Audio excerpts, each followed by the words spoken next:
Mathieu Revest, moi je suis un Montreuillet, parent d'élèves à l'école Arc-en-Ciel. Et il se trouve que je suis médecin aussi au CHU dans le service de maladies infectieuses et de réanimation médicale. Donc c'est nous qui avons pris en charge les patients Covid dans la plus grande majorité des cas dans l'Ille-et-Vilaine et un peu plus même. Et puis, donc je suis prof à la fac de médecine en maladies infectieuses. Et donc on trouvait ça important avec l'équipe municipale qu'on vous parle un petit peu de la maladie Covid pour essayer de, non pas dédramatiser les choses, mais de positionner les choses là où elles doivent l'être. Et parce qu'il y a beaucoup d'angoisse qui est présente dans la population générale, chez nous tous, quant à l'ouverture des écoles. Et je vais essayer de vous repositionner, moi, la maladie pour essayer justement de remettre les choses au bon endroit. Donc je vais vous montrer quelques petits trucs. J'ai pas de conflit d'intérêt, vous savez que c'est important de montrer qu'on n'a pas de conflit d'intérêt, ou de montrer qu'on en a au contraire, mais j'en ai pas. Donc juste pour repositionner et avant de rentrer dans les détails de la maladie Covid, il faut bien comprendre, et vous allez le percevoir assez facilement, que ce qu'on appelle les maladies infectieuses émergentes, donc ce sont les nouvelles maladies infectieuses, elles peuvent avoir deux caractéristiques, que sont celles de la gravité et de celle de la contagiosité. Alors la gravité, il y a deux niveaux en fait de gravité. Il y a la gravité individuelle, c'est-à-dire est-ce que c'est dangereux si moi j'attrape la maladie, et puis il y a la gravité populationnelle, si vous voulez, qui est est-ce qu'au niveau de l'ensemble de la population, la maladie peut avoir un impact très important. Ces deux éléments, que ce soit la gravité et la contagiosité, ça apporte ça a des répercussions, bien sûr, au niveau individuel, pour les gens qui sont malades, mais aussi au niveau sociétal et organisation des soins, notamment pour l'accueil des patients, mais également l'organisation de la vie en société. Et la maladie qui nous touche là actuellement en est vraiment l'archétype. Alors, on a tous en plus des représentations de ces maladies infectieuses émergentes et qui peuvent être un peu, j'ai envie de dire, fantasmées par la littérature, par les BD, par le cinéma, et puis parfois un peu par la presse quand même. Je vous montre ici en bas, là, sur la partie inférieure de la diapositive, des manchettes de journaux qui avaient, alors sur la partie gauche, c'est au Libéria, lors de l'épidémie d'Ebola, vous vous souvenez de la grande épidémie d'Ebola entre 2014 et 2015 en Afrique de l'Ouest, et puis même des journaux assez sérieux, hein, comme peut l'être Le Monde. Vous voyez qu'un titre comme Ebola, bienvenue en enfer, c'est pas un truc qui est hyper rassurant. Enfin moi, en pratique, ça a tendance à plutôt m'inquiéter comme truc. C'est pareil, brûler tous les corps, là, c'est plutôt inquiétant. Et tout ça, toute cette atmosphère qu'on a tous, ça crée une représentation de ces maladies qui est souvent un peu surestimée en termes de gravité et en termes de contagiosité. Dans les films, hein, on a toujours l'impression qu'une maladie infectieuse, c'est hyper contagieux. Il suffit d'ouvrir un tube dans un aéroport pour que l'ensemble du monde entier meure dans d'atroces souffrances. En fait, c'est pas du tout comme ça que ça se passe, les maladies infectieuses. Et la contagiosité est beaucoup plus difficile que ça, on va reparler un petit peu après. Alors pourquoi il y a des maladies qui émergent? C'est vrai qu'on pourrait se poser la question, pourquoi à certains moments il y a une maladie qui émerge et qu'à d'autres moments il n'y en a pas, quoi. En fait, il faut qu'il y ait trois éléments qui se regroupent et finalement l'émergence se situe au centre de ces trois éléments. Il faut qu'il y ait un environnement favorable. Alors ça veut dire quoi? Ça veut dire que l'environnement dans lequel se retrouve le micro-organisme, et les nouveaux micro-organismes qui ont tendance à émerger, ce sont essentiellement des virus, hein, pour la plupart du temps, cet environnement soit favorable à ce micro-organisme, c'est-à-dire qu'il ne soit pas toxique pour lui, mais qu'il trouve aussi dans cet environnement des moyens de diffuser assez facilement.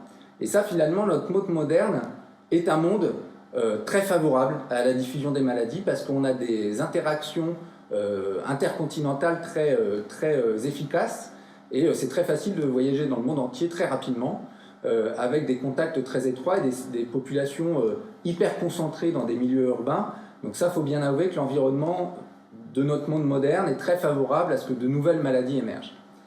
Il faut, si vous regardez sur la partie en bas à droite de la diapositive, un hôte susceptible. Ça veut dire quoi? Ça veut dire que les hôtes, c'est-à-dire que les gens qui vont recevoir le microbe, ils soient susceptibles à la maladie, c'est-à-dire qu'ils ne soient pas préalablement protégés, qu'ils ne l'aient en gros jamais rencontré et qu'ils n'aient pas d'immunité. Vous savez que l'immunité, c'est ce qui nous protège contre les microbes. Et l'immunité, c'est quelque chose qui s'éduque et on apprend tous les jours, enfin notre immunité apprend tous les jours à lutter contre de nouveaux pathogènes Bien sûr, quand le microbe arrive pour la première fois, notre immunité n'a pas encore appris à se défendre contre ce microbe-là, et donc on est susceptible pour faire la maladie. Quand notre immunité aura appris, on sera protégé. Et puis il faut qu'il y ait l'agent étiologique sur la partie gauche de la diapositive. Alors étiologique, ça veut dire quoi? C'est un nom barbare pour dire agent causal de maladie. Étiologie, c'est la cause d'une maladie. Et il faut que cet agent-là soit également ait des capacités d'émergence. Et cette capacité d'émergence, en fait, elle est illustrée par cet autre schéma. Excusez-moi, il est en anglais, mais c'est parce que c'était dans une publication de revue anglaise, qui illustre en fait les capacités d'un microbe à diffuser. Je vais vous le montrer. Si vous regardez la partie haute de la pyramide, là ce qu'on met fatal, c'est quand une maladie est très grave pour l'individu, en fait ça peut de risque de diffuser. Et l'archétype c'est Ebola par exemple. Quand un patient est malade avec un virus Ebola, il est très très très très malade. Ce qui fait que nous les docteurs, c'est très facile pour nous de les identifier et donc de les isoler. Et en les isolant, on évite des cas secondaires, si vous voulez. L'autre chose, c'est comme on est très très très très très malade, on ne peut pas se déplacer. Et quelque part, on ne peut pas transporter le microbe ailleurs que là où on est, si vous voulez. Donc les maladies qui sont très graves pour un individu, en fait, ce sont des maladies qui n'ont pas la capacité de diffuser de façon très large. A l'inverse, si vous regardez sur la partie basse de la pyramide, qui met léger, mild ou asymptomatique, et en fait, ces virus-là ont énormément de capacité à diffuser. Pourquoi? Parce que la plupart des porteurs de ces microbes sont soit pas malades du tout, soit peu malades. Comme ils ne sont pas malades ou peu malades, ils ne consultent pas forcément les médecins. Et donc, on n'est pas en mesure, nous, de les identifier et donc de les isoler. Et comme ils sont peu malades, ils peuvent transporter le virus parce qu'ils continuent leur déplacement de la vie de tous les jours. Et si les déplacements de la vie de tous les jours, c'est de prendre l'avion, on diffuse la maladie d'un continent à l'autre. Et la maladie Covid qu'on a actuellement, c'est exactement ça. On le reverra après, c'est une maladie qui est individuellement, la probabilité qu'on ait une forme grave est très faible. Malheureusement, ça existe, mais la probabilité qu'il y ait une forme grave est très faible, et l'immense majorité des patients qui sont atteints de cette maladie-là ont des formes parfaitement bénignes. Et comme ils ont des formes parfaitement bénignes, ils ne pensaient pas à aller consulter le docteur, parce qu'ils vont dire ça va passer, quand on se sent patraque de 3 jours, on reste chez soi, puis ça va passer. Et puis on peut continuer son activité de tous les jours, on peut même aller au travail, prendre l'avion et diffuser la maladie, et c'est ce qui se passe. Et vous voyez que finalement, il y a une espèce d'antagonisme, une maladie très grave pour l'individu, elle est très grave pour l'individu et c'est terrible, mais elle est peu grave pour la population et l'ensemble de la population parce qu'elle peut diffuser. A l'inverse, une maladie qui n'est pas grave pour l'individu, elle va avoir une capacité à diffuser à l'ensemble du monde très facile, et donc elle va avoir une gravité populationnelle beaucoup plus importante que cette maladie grave pour l'individu. N'hésitez pas à m'interrompre. Donc ça vous explique pourquoi une maladie peut diffuser, c'est pourquoi cette maladie-là a diffusé, c'est que ce pathogène avait cette caractéristique de finalement peu de gravité individuelle, mais une transmission facile et donc une possibilité de diffuser très facilement. Alors pour que ça diffuse, il faut que ça transmette, et on va faire un petit point un peu sur le coronavirus. Alors déjà, pourquoi on appelle coronavirus? Je vous ai mis une photo là, mais c'est que vous voyez tous les pics là qu'il y a autour du rond. Le rond, c'est ce qu'on appelle la capside virale, et tous les pics qu'il y a au-dessus, ça fait un aspect de couronne en fait, et donc couronne, donc coronavirus. Il faut bien faire une distinction. Souvent dans les médias, il y a les c'est pas très grave de faire la confusion finalement, mais pour le médecin que je suis, ça me perturbe, c'est tout. Mais je vais survivre à cette frustration, c'est pas très grave. Mais le Covid, c'est la maladie, c'est Coronavirus Disease, et le virus qui provoque la maladie, c'est le SARS-CoV-2. D'accord? Il y a cette distinction-là, et avant on l'appelait le nCoV, quand on ne savait pas comment il s'appelait, parce qu'on N pour New Coronavirus. Alors comment il se transmet, ce virus-là? Il se transmet essentiellement par 2 mécanismes, que sont les gouttelettes. Quand on parle, là je parle, j'émets des gouttelettes. Alors c'est pas grave, c'est sur mon ordinateur, il a l'habitude.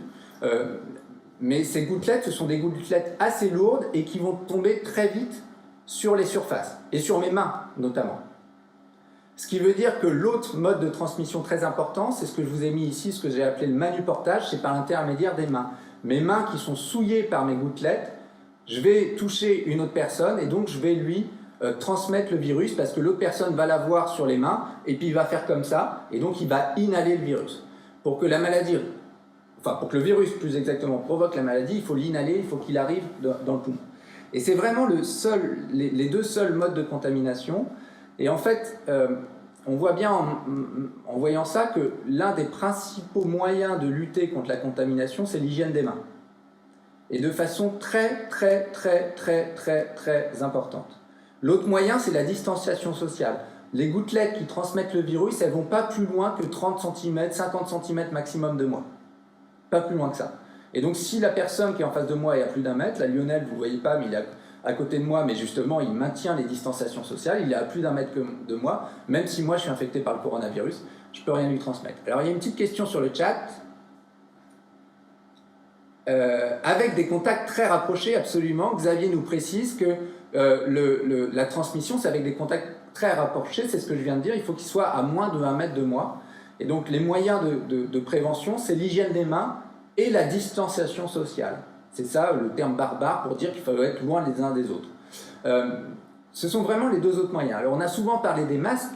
Oui, les masques, ça peut être intéressant, mais il ne faut surtout pas que ce soit un élément qui nous empêche de faire les deux autres méthodes qui sont l'hygiène des mains et la distanciation sociale. Les masques, ça marche moins bien que l'hygiène des mains et la distanciation sociale. Donc si on n'est pas en mesure de mettre en place de la distanciation sociale, il faut mettre des masques. Mais si on peut mettre en place la distanciation sociale et l'hygiène des mains, en fait l'intérêt des masques est assez modeste, voire quasiment nul. Donc c'est vraiment dans les situations où on ne peut pas faire de distanciation sociale. Une petite question sur le chat. Alors, 1 mètre, c'est si tu parles, mais si tu tousses ou éternues, c'est plus, non? Non, pas forcément. Alors, bien sûr, si tu vomis sur quelqu'un, c'est plus à risque, mais il faut bien sûr tousser dans son coude pour éviter la projection loin des gouttelettes. Si on tousse très fort, ça peut être effectivement plus d'1 mètre. Mais ce qu'il faut bien comprendre aussi dans la transmission d'une maladie infectieuse contagieuse, toutes les maladies infectieuses ne sont pas contagieuses, c'est que il faut une quantité de virus suffisamment importante pour transmettre la maladie. On a souvent parlé, on en reparlera dans la deuxième partie avec l'équipe municipale, sur les mesures parfaitement, facilement applicables que nous demande notre autorité dans la désinfection des locaux des classes d'école, par exemple, que finalement on pouvait contaminer notre environnement. Qu'il y avait des publications scientifiques qui montraient qu'un virus pouvait rester à potentiel contaminant longtemps sur des surfaces, plus de 5 heures, vous avez peut-être vu ce genre de choses, etc. Alors il y a beaucoup de choses à dire là-dessus. D'une part, les études scientifiques qui ont essayé d'évaluer justement cette durée de contagiosité sur un virus sur une surface, elles sont faites dans des laboratoires et dans des conditions qui sont complètement différentes des conditions de la vie classique.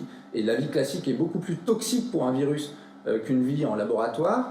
Et deuxièmement, ces études-là, c'est de l'évaluation qu'on appelle qualitative, plus, moins. Est-ce que j'ai du virus? Oui, non. C'est juste ça. Mais est-ce que j'ai beaucoup de virus? Ça, ils ne répondent pas à ça. Et ce qu'on sait avec ce virus-là, c'est imaginer que moi j'émette sur la table qui soutient mon ordinateur du virus. Dans les 20 secondes qui vont suivre mon émission de la gouttelette, il va avoir beaucoup de virus, mais 20 secondes plus tard, il y en aura beaucoup, beaucoup, beaucoup moins. Et or, parce qu'un virus, surtout ce type-là, c'est un virus qui est fragile en fait dans l'environnement. Il peut rester une particule virale, la seule qui va rester longtemps, mais il n'en restera jamais beaucoup. C'est-à-dire, dès l'émission, la quantité de virus dans l'extérieur diminue de façon drastique. Or, pour être infecté, il faut une quantité suffisante de virus pour être infecté. C'est ce qu'on appelle, nous, en termes techniques, l'effet inoculum. L'inoculum, c'est la taille, le nombre de microbes, si vous voulez, nécessaires pour provoquer une maladie. Et ça, il en faut beaucoup, en fait. Et donc, c'est pas juste croiser quelqu'un qui fait qu'on est à risque d'attraper une maladie contagieuse. C'est être proche de quelqu'un pendant longtemps. Et on estime moins de 1 mètre pendant plus de 15 minutes, par exemple, pour ce virus-là. Et sur les surfaces, il faut vraiment se rouler ou lécher la surface, ou inhaler la surface, pour être à risque. Si on a une bonne hygiène des mains, en fait, la contamination de l'environnement, c'est pas un problème. Il faut se laver les mains, c'est tout. Alors, une petite question. Donc, il y a une question de savoir si les traces qu'on retrouve sur les surfaces sont du matériel génétique du virus et non pas le virus lui-même. Oui, c'est une très bonne remarque de Xavier, qui s'y connaît beaucoup. C'est vrai. Une question d'initié. Merci Xavier. C'est vrai que quand on retrouve du matériel, quand on fait de la recherche du virus au laboratoire, en fait, on ne fait pas de la recherche de virus. C'est un abus de langage. On fait de la recherche du matériel génétique du virus. Or, le matériel génétique, c'est le dernier truc du virus qui restera. Et donc, ça peut tout à fait être le squelette du virus. D'accord? Et donc, finalement, la dernière chose à être détruite du virus dans son cadavre, finalement. Et donc, ça ne veut pas dire que le virus est contagieux. Donc, voilà pour les modes de transmission. Alors, où on en est, ça, c'était les situations d'hier matin. Je vous avoue que je n'ai pas eu le temps aujourd'hui de la mettre à jour. Au niveau international, donc, il y a eu un peu plus de 3 500 000 cas, un peu plus de 250 000 décès, dont 25 000 en France. L'ensemble du monde est touché, avec des grandes disparités d'un pays à l'autre, dont on n'a pas toutes les explications. Hein. Je vous mets juste un exemple assez proche de nous. L'Espagne est très touchée, le Portugal très peu. On n'a aucune idée de pourquoi. On ne sait pas. Il y a encore beaucoup de choses qu'on ne sait pas. Et c'est vrai que là aussi, pour nous tous, là, en tant que citoyens, c'est parfois un peu difficile de vivre avec des incertitudes, mais il y a beaucoup d'incertitudes. Et en fait, on peut vivre quand même avec les incertitudes. Alors, une autre question sur le chat. Il a été dit que le virus avait une charge virale importante. Alors ça introduit une notion de biologie, effectivement, qui s'appelle la charge virale. La charge virale, en gros, c'est quoi? J'arrive plus du tout à avoir accès à mon truc, mais c'est la quantité de virus. Et quand on fait une recherche de virus, on fait juste une recherche la plupart du temps qualitative. Est-ce qu'il y a des virus? Oui. Est-ce qu'il n'y en a pas? Non. Mais on peut faire des recherches un peu plus fines qui sont, est-ce qu'il y a plus de virus ou moins de virus? C'est ça qu'on appelle la quantification pour la recherche de la charge virale. Non, en fait, la charge virale, c'est vraiment un truc de docteur et c'est pas un truc très important. Pour faire très simple, il faut comprendre que plus un patient est contagieux, plus il émet beaucoup de virus. Et l'inverse est vrai, moins un patient est contagieux, moins il émet de virus. Donc il existe des personnes qui sont asymptomatiques de la maladie Covid, on le sait, ils sont potentiellement contagieux, mais pour qu'ils puissent vraiment provoquer un deuxième cas, il faut qu'il y ait un contact très très étroit et très prolongé, parce que justement ils émettent une quantité de virus beaucoup moins importante que les gens qui sont symptomatiques. Il y avait une autre question qui était, est-ce que sur les cas avérés, est-ce qu'il peut y avoir des PCR? Les PCR, c'est des tests diagnostiques. Vous savez, on met un espèce de gros coton-tige dans le nez et on va essayer de chercher le matériel génétique du virus. C'est ça qu'on appelle les PCR. La PCR, c'est la technique biologique qui recherche le virus. Il y a des gens qui ont une maladie avec un test négatif, mais c'est parce que le test n'est pas parfait. Mais on a d'autres moyens d'en faire le diagnostic et les signes cliniques sont très évocateurs.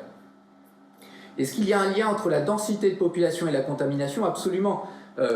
Toutes les maladies contagieuses, plus la population est dense, plus elle diffuse. Et c'est la clé et finalement la raison d'être de la distanciation sociale. Finalement, qu'est-ce qu'on fait avec une distanciation sociale? C'est qu'on diminue la densité de population. Et en diminuant la densité de population, finalement, on diminue l'intensité du contact entre individus. Or, on sait que pour une maladie contagieuse, l'intensité du contact est particulièrement importante. Est-ce que les gens qui sont asymptomatiques portent éternellement du virus ou ça finit par disparaître?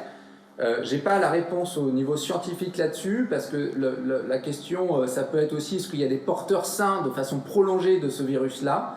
On n'en sait rien, ça encore, puisque c'est une maladie qui est trop récente pour avoir des informations. Mais ce qu'on peut dire quand même, c'est que dans l'immense majorité des cas, les patients asymptomatiques se débarrassent du virus en moins de 8 jours. Alors, je vous ai montré les cas dans le monde, je vais vous montrer les cas en France. Donc là, vous avez deux diagrammes. Le diagramme du haut, c'est le nombre d'actes médicaux faits par SOS Médecins. Vous savez, ce service, pas à Montreuil, mais dans les villes où il y a des médecins urgents. Et en gros, vous voyez en abscisse les trucs, je ne sais pas si vous voyez ma flèche, mais les trucs que vous voyez là et que vous ne voyez pas du tout, en fait, ce sont les dates. Et là, c'est le nombre en ordonnée, c'est le nombre de cas. Et bien, ce qu'on voit, c'est que clairement, le nombre d'actes faits par SOS Médecins pour le Covid, il s'écroule complètement. Et ce que vous voyez sur la partie basse de la diapositive, c'est les activités des médecins généralistes. Et bien, vous voyez que maintenant, depuis 2 semaines, ils n'ont plus du tout d'activité liée au coronavirus. Ça veut dire quoi? Et ça, c'est des données françaises, hein, sur le territoire français entier. Ça veut dire qu'il n'y a plus de virus qui circule, et ça, c'est quand même une super bonne nouvelle. Qu'en est-il en Bretagne? Il y a eu 2510 cas en Bretagne. Donc ça, c'est beaucoup. Et c'est vrai que quand vous regardez les médias qui égrènent chaque jour le nombre, ou en tout cas qu'ils faisaient chaque jour le nombre de nouveaux cas, hospitalisés, le nombre de décès, c'est excessivement angoissant. Parce qu'on se rendait compte que chaque jour, il y en avait de plus en plus. Alors, cette information-là est très importante pour nous, pour avoir une idée de la dynamique de l'épidémie. Donc on a besoin de cette information-là, donc c'est normal qu'elle existe. Mais en fait, elle est très angoissante parce que ça donne une idée d'un nombre de cas très important. Or, je veux juste vous dire un truc, c'est qu'il y a eu 2500 cas en Bretagne sur une population de 3 300 000 habitants. Donc il faut aussi, mon message n'est pas du tout de nier l'importance de l'épidémie, et croyez-moi, tout le mois de février, mars et avril, j'ai bien senti à l'hôpital toute l'importance de l'épidémie. Hein. Et puis Julie, ma femme, pourra vous en témoigner, parce que ça fait longtemps qu'elle ne m'a pas vu en gros. Mais il faut quand même remettre les choses en perspective. Il y a eu 2500 cas en Bretagne sur 3 300 000 habitants. C'est terrible pour les 2500 cas, enfin c'est terrible non, parce que la plupart du temps, et je vais vous le montrer, c'était pas grave du tout, mais c'est bon, c'est embêtant pour les 2500 cas, et malheureusement nous avons eu des décès, et ça c'est un problème, mais c'est sur 3 300 000 habitants. Donc il faut remettre les choses en perspective, on est quand même sur un nombre limité de malades, même quand on était dans l'épidémie. Et ça veut dire quoi? Si on regarde de nouveau les courbes d'activité médicale en France qui montrent que l'activité est complètement arrivée à zéro, c'est que la probabilité de rencontrer le virus au lendemain du déconfinement, c'est-à-dire lundi, elle est bien sûr pas nulle, mais vous vous rendez compte de l'excessive... Enfin, c'est une probabilité excessivement faible. Excessivement faible. Je ne dis pas que c'est pas possible de rencontrer le virus, mais on était au plus fort de la maladie, voilà, on est allé jusqu'à 2500 cas en Bretagne sur 3 300 000 habitants. Donc il y a une question, c'est cas connus ou cas réels. En fait, on a une probabilité, on a une proportion de cas asymptomatiques et donc qui auraient pu être sous-estimés de 20%. Donc vous pouvez rajouter 20% à ce nombre-là. Et quand on dit 2500 cas, il y a eu des cas qu'on a considérés comme étant Covid alors qu'on n'avait pas la preuve biologique. Donc on a probablement surestimé certaines personnes, c'est-à-dire attribué un diagnostic de Covid à des personnes qui en fait n'avaient pas de Covid et avaient autre chose. Mais il est vrai qu'il y a d'autres personnes à qui on a dit qu'ils n'avaient pas Covid et qu'ils avaient peut-être Covid, mais en gros ça s'équilibre. Et les modèles épidémiologiques nous disent effectivement que voilà, il faut rajouter 20% probablement de nombre de cas asymptomatiques au nombre de cas déclarés, mais si on rajoute 20%, vous rajoutez 500 personnes, ça fait 3000 cas sur 3 300 000 habitants, ce qui reste quand même excessivement faible. Je ne comprends pas comment on peut compter les cas, c'est une question qui est posée. Si, en fait, on peut compter les cas puisque, en gros, il y avait un travail qui a été fait, et ça a été tout notre objectif de tout le mois de février, d'être en mesure de recenser tout le nombre de cas. Les patients venaient consulter plutôt facilement s'ils pensaient qu'ils avaient des Covid. En gros, ce que je veux dire par là, c'est que la suspicion clinique de Covid était émise très facilement, et beaucoup plus qu'on aurait dû d'ailleurs. La plupart des patients et des collègues généralistes qui m'appelaient pour une suspicion de Covid, en gros, je ne retenais la réalité de la suspicion que dans 20% des cas. Parce que les autres, c'était vraiment pas des Covid, c'était certain. Mais ces patients-là, on les voyait tous et on les testait tous. Donc il y a eu un travail de test qui a été vraiment très intense et qui nous a permis d'être assez certains de nos chiffres. Ce qui nous fait dire aussi qu'on est assez certain des cas, c'est que si on avait loupé beaucoup de cas, il y aurait eu d'autres foyers d'épidémie à apparaître de ci, de là. Ce qui n'a jamais été le cas. À chaque fois qu'on voyait un foyer d'épidémie, on allait dans le centre de ce foyer-là et on faisait beaucoup de tests et on voyait beaucoup de patients, et finalement on arrivait à circonscrire la maladie très tôt. Il y a une autre question qui est, en même temps, du coup on a moins d'immunité collective. Alors l'idée de cette immunité collective, c'était de se dire, laissons diffuser la maladie, puisque si on acquiert une immunité suffisamment importante, eh ben, l'épidémie va s'arrêter d'elle-même.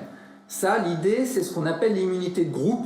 Les anglo-saxons appellent ça l'immunité de troupeau, c'est moins beau, mais c'est pas mal en même temps. Ça veut dire quoi? Ça veut dire qu'une maladie n'est capable de diffuser que si elle a une quantité de malades susceptibles d'attraper la maladie suffisamment importante. Vous vous souvenez, les 3 cercles que je vous ai montrés sur l'émergence, il faut l'un de ces cercles, celui qui était en bas à droite, c'était des hôtes susceptibles. Si on est tous immunisés, bah, on casse ce cercle-là, et donc il n'y a plus d'émergence. Et donc la maladie s'arrête. Donc il y avait eu cette idée-là, mais en fait, on s'est vite rendu compte que c'était illusoire, et puis super dangereux, puisque les données chinoises, dès le mois de janvier et dès le mois de février, nous ont montré, mais dès la fin du mois de janvier, nous ont montré, les données scientifiques, j'entends, pas politiques, scientifiques, nous ont montré que l'épidémie pouvait avoir une diffusion vraiment très très large, avec une augmentation du nombre de cas exponentielle, et donc un impact sur le système de santé majeur. Il y a eu 2510 cas en Bretagne. Nous, en Ille-et-Vilaine, on en a pris à peu près 800, si vous voulez. Et sur les 800 en Ille-et-Vilaine, sur Rennes, on en a pris les 4/5e, voire les 5/6e. Et ben, vous voyez que, mettons qu'on a reçu 600 malades en un mois dans mon service de maladies infectieuses. Habituellement, dans mon service de maladies infectieuses, par an, en hospitalisation, j'accueille 800 patients. Et donc là, j'ai reçu 600 patients en un mois. Vous voyez que, certes, ce n'est pas beaucoup le nombre de cas, mais l'impact sur le système de santé est majeur. Et en fait, c'est toute la problématique de cette épidémie-là. C'est qu'encore une fois, individuellement, elle n'est pas forcément grave, mais elle est très grave collectivement. Pourquoi? Parce qu'il y a beaucoup de cas, et ça risque de paralyser très vite le système de santé. Et si le système de santé est paralysé, non seulement il ne soignera pas bien les gens qui ont du Covid, mais surtout il ne soignera pas bien les personnes qui ont d'autres maladies. Et tout l'enjeu, il est là. Et en fait, même s'il n'y a eu que 2510 cas en Bretagne, bah, comme ils sont arrivés tous en même temps, nous, nos services ont été excessivement sollicités, et on n'a jamais été paralysés sur Rennes, fort heureusement, mais il n'en a pas fallu beaucoup, en gros. Donc voilà, en France, l'épidémie, pour l'instant, n'est pas arrêtée, n'est pas éteinte en tout cas, mais elle est quasiment en sommeil, si vous voulez, avec, en tout cas en Bretagne, pas de circulation du virus actuellement. Alors ça, c'est une autre, et c'est une autre, je me suis permis de vous mettre quelques données scientifiques quand même.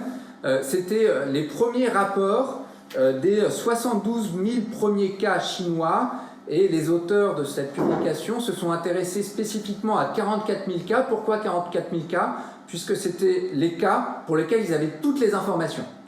Et les 30 000 autres, ils n'avaient pas toutes les informations, donc ils ont choisi de se dire, si on les analyse, on risque de dire des bêtises, on ne va pas les analyser. Et regardez ce qu'il y a dans le cadre. Alors encore une fois, c'est en anglais, mais c'est le spectre de la maladie, et 81% des malades avaient une maladie considérée comme légère. Et légère, ça voulait dire quoi pour les auteurs? Ça voulait dire qu'en fait, ils n'auraient pas eu besoin d'être hospitalisés.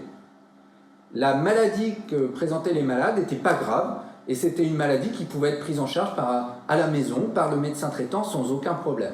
Alors ces patients étaient hospitalisés puisque c'était du Covid, et donc il fallait les isoler à l'hôpital pour éviter des cas secondaires, mais s'il n'y avait pas eu ce contexte épidémique particulier, ces patients n'auraient pas été hospitalisés. 14% étaient considérés comme sévères. Sévères, c'était quoi la définition dans ce travail-là? C'était, ils étaient assez cognés, donc ils avaient besoin d'être hospitalisés. Ils n'étaient pas hospitalisés dans un service de réanimation, il n'y avait pas de danger pour leur vie, mais le retentissement de la maladie était suffisamment important pour qu'il nécessite d'être hospitalisé. Et 5% étaient considérés comme critiques, et critique, ça voulait dire devaient être hospitalisés en réanimation. Et ça, cette proportion-là, elle est retrouvée dans le monde entier. Et on a même un peu plus affiné depuis. Ce qu'il faut retenir, c'est que dans 85% des cas, la maladie est considérée comme non grave. Elle peut être fatigante, elle peut être invalidante transitoirement, voire de façon un peu prolongée, parce qu'il y a des gens qui restent fatigués pendant 4 à 6 semaines, c'est vrai. Mais elle n'est non grave. 13% nécessitent une hospitalisation hors réanimation et 3% nécessitent une réanimation. Donc ça, c'est le même profil.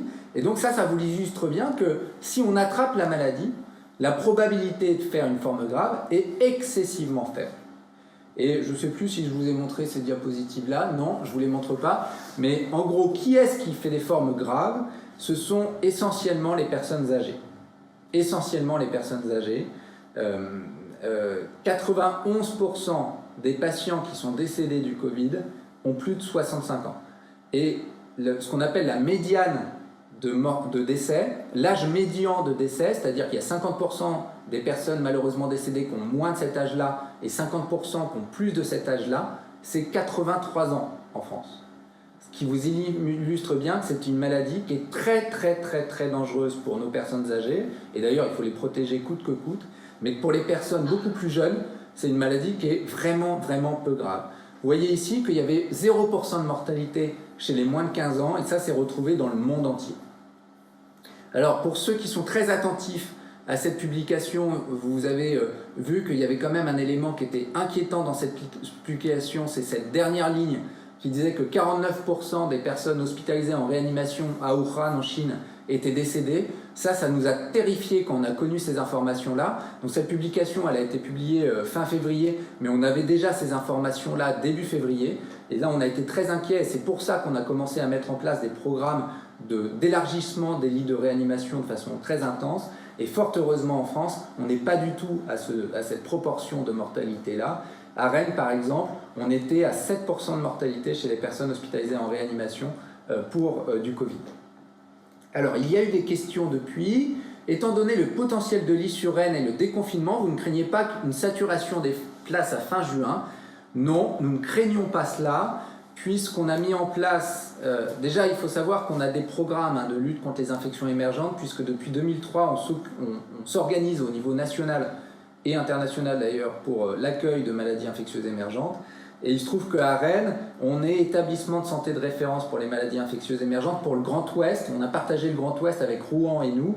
Donc en gros, nous, on s'occupe de la Bretagne et des Pays de Loire. Et donc on a des plans d'accueil de patients massifs, notamment de maladies infectieuses émergentes. Donc ce plan-là a été décliné et adapté d'ailleurs en temps réel à cette maladie-là. Et on a des capacités d'augmentation de lits de réanimation assez importants par la déprogrammation. Vous avez entendu qu'on avait déprogrammé beaucoup de choses. Peut-être que certains d'entre vous ont vu des consultations ou des interventions être déprogrammées. Et bien, ça a libéré énormément des lits de réanimation.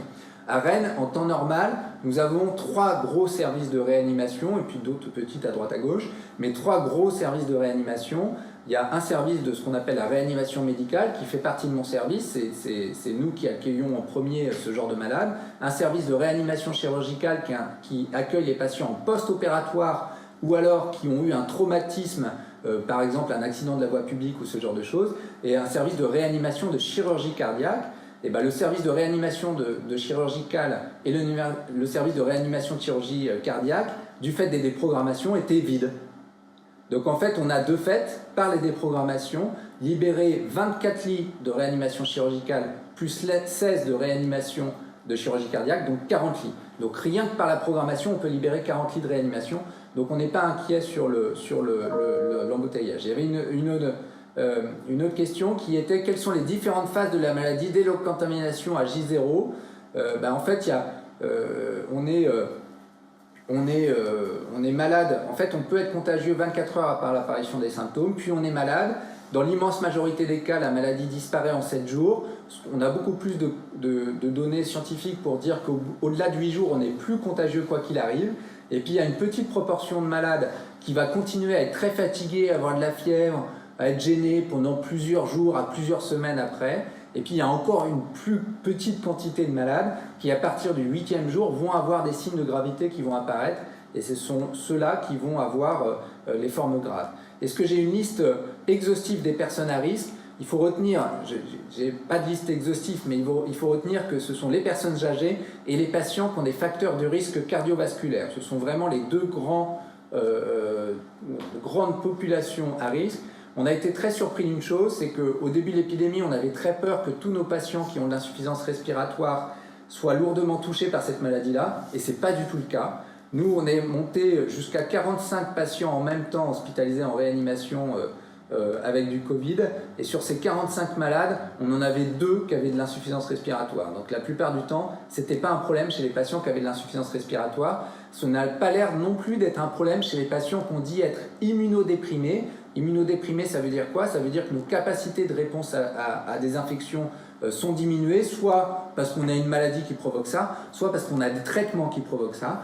Et ben, les personnes immunodéprimées n'ont pas l'air d'être plus à risque, d'une part, d'attraper la maladie, et d'autre part, s'ils l'attrapent, de faire des formes graves.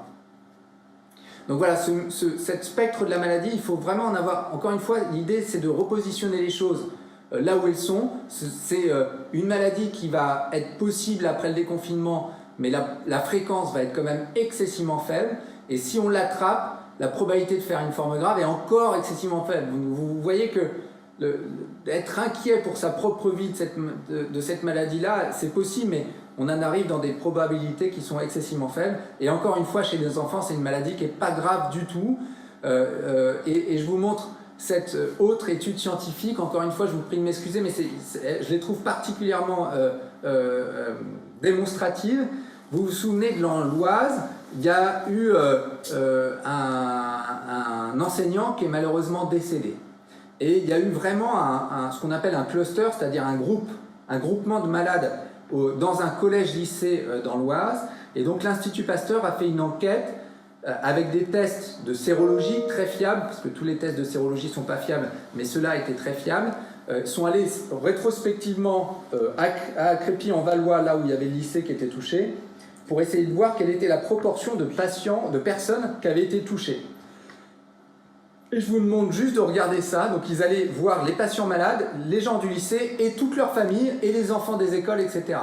Et regardez, la probabilité pour les enfants de moins de 14 ans d'avoir été touchés par la maladie alors qu'il y avait énormément de nombre de cas dans cette ville était de 2,7%. Ça, c'est excessivement rassurant. On n'a pas encore toutes les certitudes, mais on a quand même l'impression que les enfants jouent un rôle mineur dans cette épidémie et que l'épidémie a un impact mineur sur eux. Est-ce qu'ils peuvent être malades? Probablement, et on a vu, nous, des enfants qui étaient malades, mais quand ils sont malades, ils sont très peu malades. Et est-ce qu'ils peuvent transmettre la maladie? On n'a pas de certitude scientifique. Il est probable que certains enfants pourraient avoir un petit rôle de transmission, mais toutes les données vont dans le même sens. Dans le monde entier, le nombre de patients, quand on prend l'ensemble des patients, les enfants représentent moins de 3% des patients. Et le rôle dans leur transmission est probablement très faible, voire inexistant. Vous vous souvenez aussi du groupe d'Anglais qui avait été malade en Haute-Savoie là.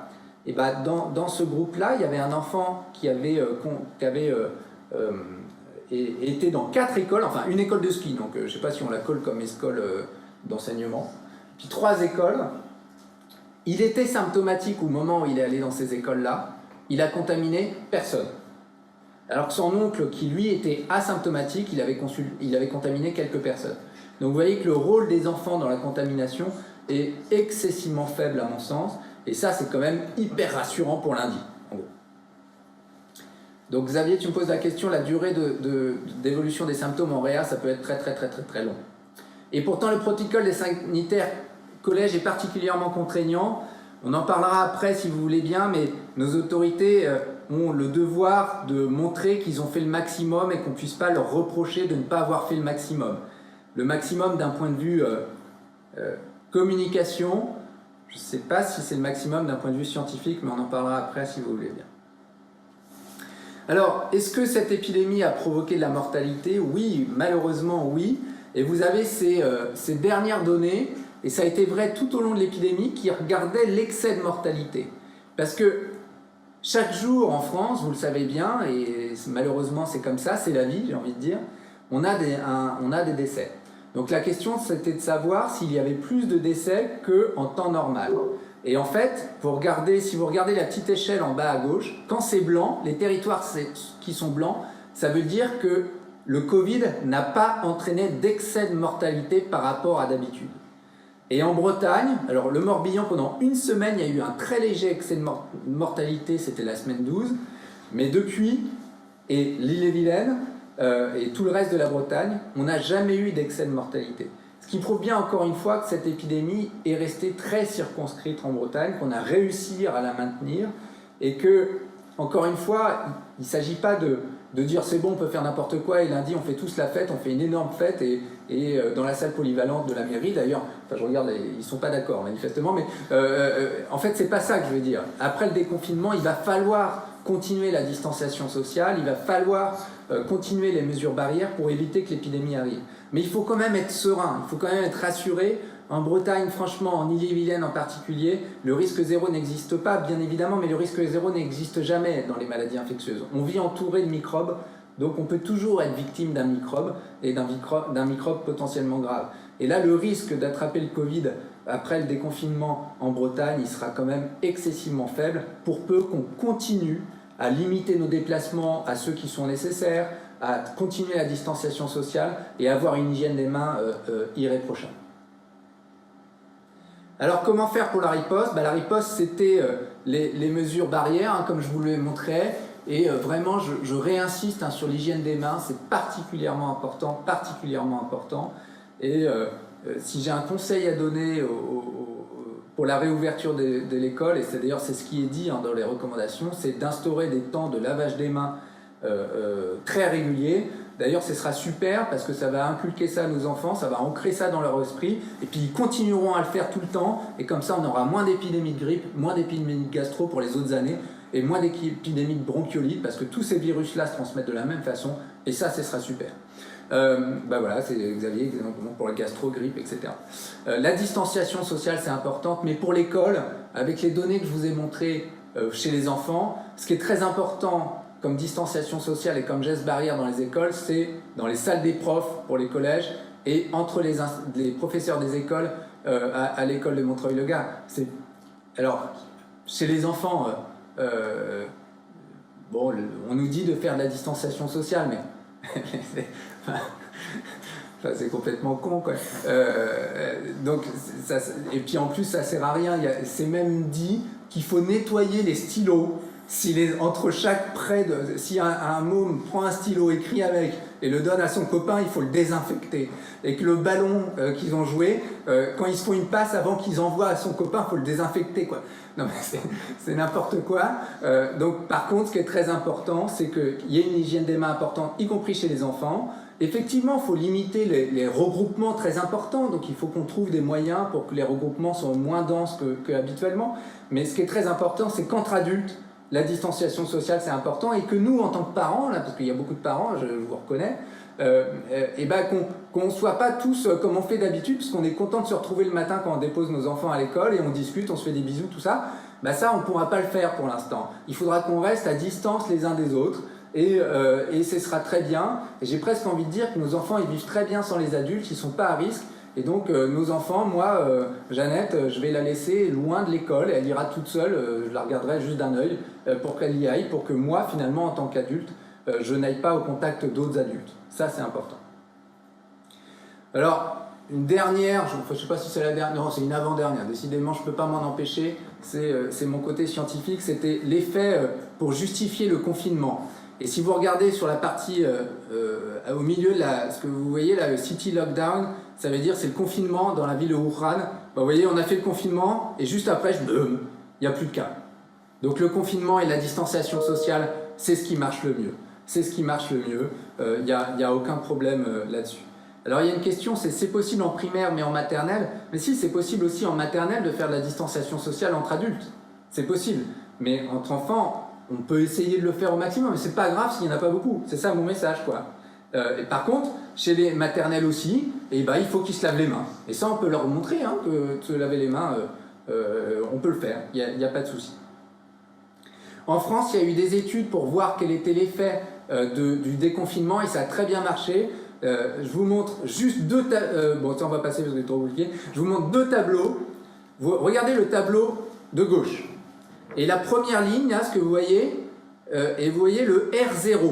Le R0, c'est ce qu'on appelle le taux de reproduction. Vous avez peut-être vu ça aussi à la télé, on en a parfois parler. Le taux de reproduction, c'est quoi? C'est si moi je suis malade, combien de malades je vais créer? Et bien, si on fait rien, c'est 3,3.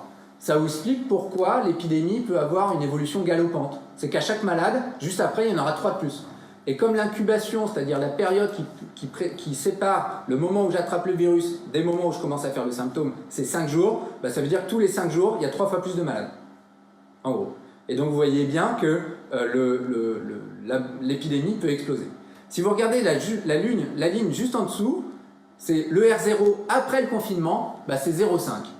Et ça, quand on a alors par comparaison avec la grippe, je vois le R0 d'une grippe saisonnière, c'est au début il est à 1,2 et assez vite il est à 0,8. Et une grippe pandémique c'est 4. Le R0 après le confinement c'est 0,5. Et ça vous explique pourquoi l'épidémie s'arrête. C'est parce qu'à chaque génération de malades, si j'ose dire, il y a moitié moins de malades que la génération précédente. Et donc, de façon mathématique, bah, tous les 5 jours, il y a moitié moins de malades, en fait. Et donc, à la fin, ça s'éteint. Si on regarde maintenant le tableau de droite, ça, c'est ce qu'on appelle la séroprévalence. C'est-à-dire, quelle est la proportion de la population d'une région donnée qui a été infectée par le virus. Et vous voyez qu'en Bretagne, on est à, enfin moi je vois rien, mais vous voyez sans doute sur l'écran que c'est à 1,8 et que toute la région ouest, on est à moins de 2% de la population qui a été infectée par le coronavirus. Et donc ça c'est très rassurant, ça prouve encore une fois que la probabilité que le virus réapparaisse de façon massive en Bretagne après le déconfinement, si on fait bien et si on continue à bien faire les choses, est excessivement faible. Donc après le déconfinement, le virus il va circuler, mais peu. Il faudra détecter très rapidement les patients positifs. Et là, j'ai un message à vous adresser en tant que docteur. Je suis pas que Montreuillet, là. C'est juste que, habituellement, quand on est un peu malade, quand on se sent patraque, qu'on a des courbatures, qu'on a vaguement un peu de fièvre ou qu'on se sent un peu fébrile, bah finalement, on va pas forcément voir le médecin, ce qui est une bonne chose, hein, habituellement. Ça sert à rien d'aller voir le médecin pour ça, parce qu'en fait, en tant que docteur, on n'a rien à vous donner, vous allez continuer à être... Enfin, nos médicaments ne marchent pas, donc ça sert à rien. Mais là, je vais vous demander d'aller voir votre docteur. Parce que si jamais c'est du Covid, il faut vous identifier le plus vite possible pour déjà mieux vous soigner. Et deuxièmement, parce qu'on a quand même des petites choses à faire avec le Covid, deuxièmement, éviter le nombre de cas. Donc là, on a tous un rôle en tant que citoyen de ne pas négliger nos symptômes et pas se dire oh, bah, c'est pas grave, j'attendrai pour aller voir le docteur. Là, il faudra aller voir le docteur. Vous voyez que c'est un discours qui est complètement en opposition à celui qui avait été fait initialement, ce qui était d'ailleurs probablement un peu con, de dire au début on avait dit bah, si vous êtes malade, ce qui nous d'un point de vue médical nous heurtait un petit peu. Hein. C'était marqué si vous êtes malade, surtout n'allez pas voir le docteur. C'était quand même un peu marrant comme truc. Mais là, c'est l'inverse exact. C'est si vous vous sentez malade, il faudra aller faire les tests, aller voir le docteur et on fera des tests. Oui, 1,8%, ça fait 59 000 personnes. C'est la projection, c'était au maximum. Hein, mais ça reste pas beaucoup de personnes hein, sur 3 300 000 de toute façon. Et il faudra tester toutes les suspicions. Même si le test est négatif, on pourra retenir éventuellement le diagnostic sur des arguments cliniques. Et ces patients-là, il faudra être isolés. Il ne faut pas avoir peur du diagnostic. Il ne faut pas avoir peur d'avoir... Si on a le Covid, encore une fois, vous avez bien vu, c'est pas grave dans l'immense majorité des cas. C'est pas grave. Et même les personnes qui sont à risque des formes graves, plus le diagnostic tôt sera fait, ça je parle comme... sera fait tôt, mieux meilleure sera la prise en charge. Donc, c'est quelqu'un qui a des risques de faire des formes graves, il vaut mieux faire le diagnostic le plus vite possible.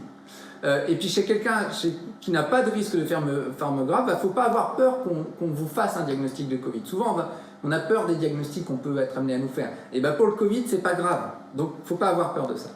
Il faudra mettre en place des mesures barrières, la distanciation sociale en limitant les déplacements non nécessaires, l'hygiène des mains de façon drastique, ça c'est vraiment très important.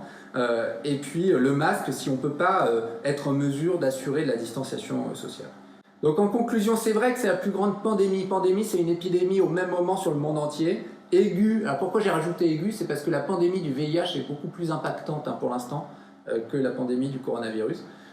Mais c'est la plus grande pandémie aiguë de l'ère moderne. Ça a un impact majeur sur le système de santé. Je vous ai montré que finalement, comme tous les malades arrivent en même temps, et ben ça embolise tout le système. Il y a une question sur les traitements à l'heure actuelle, on pourra en discuter lors des questions si vous voulez. C'est pas grave au niveau individuel, mais c'est grave au niveau populationnel. Les enfants sont peu malades. S'ils sont malades, ils sont pas graves. Et la contagiosité est très discutée. Moi, je n'ai pas de certitude scientifique, mais j'ai vraiment l'impression qu'ils sont très peu contagieux. Il y a des précautions à prendre, il faut le prendre, mais surtout pas de panique, quoi. Et moi, je suis très optimiste du déconfinement. Vous savez que, en fait, il y avait une espèce de choix à faire. Soit on continuait le confinement jusqu'à la fin de l'été, et c'est sûr que l'épidémie se serait arrêtée, c'est sûr. Mais en fait, ça aurait été une très mauvaise chose, même d'un point de vue sanitaire. En faisant le confinement, nous on s'est rendu compte de quelque chose à l'hôpital, et les collègues généralistes le disent très bien aussi, c'est que les patients ne venaient plus nous consulter. Et donc ce qu'on voit aussi maintenant, c'est d'autres maladies beaucoup plus graves qu'elles n'auraient dû l'être, parce que les patients sont arrivés beaucoup trop tard aux soins. Et donc en continuant le confinement plus avant, ça aurait été bénéfique pour le coronavirus, mais ça aurait été très grave d'un point de vue santé, puisqu'il y aurait eu d'autres malades qui auraient été beaucoup plus atteints. Il y a une autre question qui arrive sur la maladie de Kawasaki, donc ça je vais y répondre tout de suite. La maladie de Kawasaki, du nom du gars qui l'avait découvert, hein, ça n'a rien à voir avec la moto, ils avaient juste le même nom, c'est tout. C'est une maladie qu'on dit inflammatoire des vaisseaux cardiaques et qui touche essentiellement l'enfant ou les adultes jeunes. C'est une maladie qu'on connaissait depuis longtemps, hein, c'est une maladie qui est rare, hein, donc au CHU on en a de temps en temps, régulièrement c'est enfin, fréquemment non, mais c'est non rare non plus, on en a. En fait, le mécanisme d'apparition de ce type de maladie, comme toutes les autres maladies auto-immunes, ça veut dire quoi? En fait, c'est des maladies qui sont provoquées par notre propre système immunitaire qui, au lieu d'attaquer les microbes, nous attaque nous-mêmes. Parce que le système immunitaire est déréglé. Et bien, toutes ces maladies auto-immunes comme ça, comme le Kawasaki, vous avez peut-être entendu parler du syndrome de Guillain-Barré, qui a été aussi rapporté après des maladies Covid. En fait, elles peuvent arriver après n'importe quelle maladie infectieuse. Et le Covid ne déroge pas à cette règle-là. Donc, il peut être la cause de maladies auto-immunes comme l'est la maladie de Kawasaki. La question, c'est de savoir, est-ce qu'il provoque plus de maladies auto-immunes, lui, que d'autres virus? La réponse est clairement non. Et donc, la maladie de Kawasaki post-Covid reste exceptionnelle, comme dans n'importe quelle maladie infectieuse. Ce qu'il faut bien comprendre aussi, c'est que toute maladie infectieuse, parfaitement banale, peut avoir malheureusement des formes graves, y compris chez des gens en parfaite santé avant qu'ils attrapent le virus. Vous avez peut-être entendu parler de ce qu'on appelle la cinquième maladie de l'enfant, ou le mégalérythème épidémique, c'est la même chose, ou la maladie à parvovirus B19, vous avez peut-être entendu de ce truc-là. C'est une maladie qui touche les enfants qui ont 5 ans, c'est pas grave du tout, ils ont tout le visage gonflé d'un coup, et puis après ils ont des éruptions cutanées. Les médecins généralistes savent très bien faire ce genre de diagnostic. C'est une maladie parfaitement bénigne, les enfants ils sont pas très malades, il n'y a pas de souci. Cette maladie-là peut être grave aussi. Comme la varicelle, ça peut être grave. Vous voyez, toutes les maladies infectieuses, malheureusement, peuvent être graves dans certains cas, mais c'est des cas absolument exceptionnels. Et pour le Covid, je ne peux pas vous dire qu'il n'existe pas de forme grave chez l'enfant. Il en existe, mais comme n'importe quelle maladie infectieuse, et dans une proportion excessivement faible. Voilà ce que je voulais vous dire. Est-ce que vous avez des questions? Alors, une question pour débunker. On peut aussi entendre que le Covid serait en fait une maladie liée au sang. Est-ce que c'est vrai? Est-ce que ça se change si c'est le cas? Non, c'est pas du tout vrai. On peut retrouver le virus provoquant le Covid dans le sang, mais c'est que chez les gens qui sont hospitalisés en réanimation, et ça change absolument rien. Donc ce n'est pas une maladie liée au sang. Alors, on m'a posé plusieurs reprises, pour l'instant j'avais négligé ces questions-là sur les traitements. Vous avez suivi les polémiques sur les différents traitements, et notamment l'hydroxychloroquine.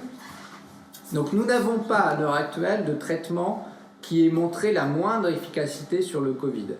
On a fait ce qu'on appelle du repositionnement.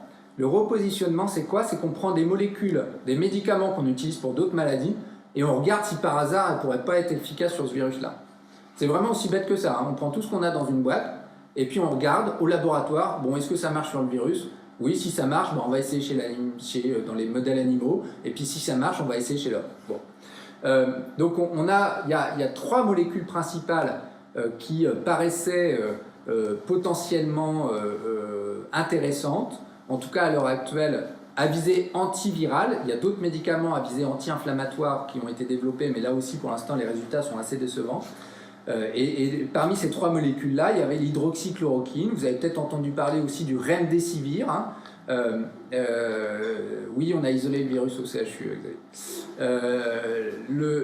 Et puis une autre molécule qu'on utilisait justement contre le VIH, pour qu'on n'utilise plus parce que ça donne plein d'effets secondaires. Et ben ces molécules-là, pour l'instant, dans les études qui ont été bien faites, ne montrent aucune efficacité.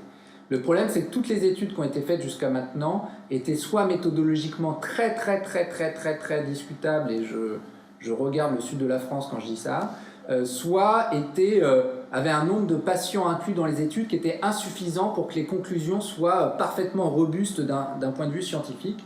Donc il faut qu'on ait des études plus robustes, et on a donc mis en place un protocole dont vous avez peut-être entendu parler, qui s'appelle Discovery, qui est coordonné par une collègue lyonnaise qui s'appelle Florence Adair, qui est très sympa d'ailleurs, dont on inclut encore des malades. Alors maintenant on a un peu plus de mal parce que fort heureusement on n'a plus de malades dans les unités, donc c'est une excellente nouvelle, mais ça fait 2 semaines qu'on n'a plus inclus de malades dans cette étude-là, étude à laquelle on participe sur Rennes. Et c'est cette étude-là qui nous donnera des résultats. Mais pour l'instant, toutes les informations et toutes les études relativement bien faites sur ces molécules-là ne montrent aucune efficacité par rapport au placebo, et par contre beaucoup plus d'effets secondaires. Et je pense notamment à l'hydroxychloroquine, avec des effets secondaires graves. Pour l'instant, on est à 4 morts liés à l'hydroxychloroquine. Alors 4, c'est pas beaucoup, mais c'est quand même 4 de trop. Question sur les masques, y a-t-il un danger si on met et on retire plusieurs fois un même masque? Bah oui, c'est pour ça que je vous disais que les masques, c'est pas forcément une excellente idée, parce que ça peut même être un peu contre-productif. Si on n'arrête pas de toucher son masque avec les doigts, comme dans le masque, ça va recueillir toutes nos gouttelettes, il va avoir une concentration de gouttelettes à l'intérieur du masque, et si on a du virus, il va avoir une concentration de virus à l'intérieur du masque. Et donc si on touche son masque, l'intérieur de son masque avec son doigt, à chaque fois on va contaminer de façon très lourde nos doigts. C'est pour ça que moi je suis pas un ayatollah du masque, hein, je vous le cache pas. Et je pense que le masque, ça n'a d'intérêt que si on ne peut pas faire de distanciation sociale. Que pensez-vous des visières? Ça n'a pas d'intérêt. Y a-t-il des chiffres fiables sur la résistance du virus sur les différents matériaux? Encore une fois, le plastique a l'air d'être plus réceptif au virus que le tissu, mais ça ne me semble pas être un vrai problème, à vrai dire, puisque la contamination des matériels est modeste, et que si on nettoie tout bêtement, et surtout si on se lave les mains, il ne va y avoir pas de contamination très importante. Le virus de la grippe mute tous les hivers, quid du coronavirus? Pour l'instant, on n'a pas vu, il y a une vraie stabilité du virus depuis qu'il est arrivé. S'il devait muter beaucoup, il aurait déjà muté, donc ça c'est plutôt rassurant. Est-ce que ça a un sens de désinfecter les emballages de ses courses? Non, il faut se laver les mains après avoir touché l'emballage de ses courses. Ça c'est important. Désinfecter l'emballage, ça n'a pas d'intérêt. Pourquoi ne pas réouvrir au lycée? Et bien en fait c'est tout bêtement parce que vous vous souvenez de ce qui s'est passé à Crépy-en-Valois, et on voyait qu'en dessous de 14 ans c'était 2% de la population, au-dessus de 14 ans 40%. En gros il se passe quelque chose à la puberté en pratique. Et une fois que la puberté est bien installée, est terminée en gros, donc les adolescents deviennent plus susceptibles au virus et donc plus susceptibles de le transmettre. Nos autorités, en fait, au début, vous vous souvenez, ils avaient dit qu'ils rouvriraient les lycées, vous vous souvenez? Et en fait, l'étude de Crépy-en-Valois, elle est apparue après ça. Et donc, ils ont changé leur fusil d'épaule. Ils se sont dit, mince, on a l'impression que les jeunes enfants ne transmettent pas, mais les adolescents transmettent. Donc, mais on n'a pas de certitude diagnostique. Donc, notre gouvernement ne peut pas dire les enfants du collège et de la primaire et de la maternelle ne transmettent pas. Ils ne peuvent pas dire ça parce qu'il n'y a pas de preuve. Et si jamais, à un moment, on trouvait que ça transmettait, ils seraient pris en défaut. Mais ils se sont aidés de cette étude-là. En fait, ils savent que les enfants transmettent très peu, probablement. Mais les adolescents peuvent transmettre. Et donc, il ne fallait pas créer c'est très moche ce que je vais dire, mais un stock nouveau de patients très confinés, parce qu'au lycée, c'est très confiné, potentiellement diffusant la maladie. Lorsqu'une opération bénigne est reprogrammée, cela peut-il affaiblir le système immunitaire et rendre plus sensible au virus? Non. Si on a des soins à faire, il faut y aller. Ça, c'est très important. On a mis en place dans nos systèmes, dans nos centres de soins, que ce soit au CHU ou dans les autres établissements, des mesures pour vraiment limiter énormément le risque.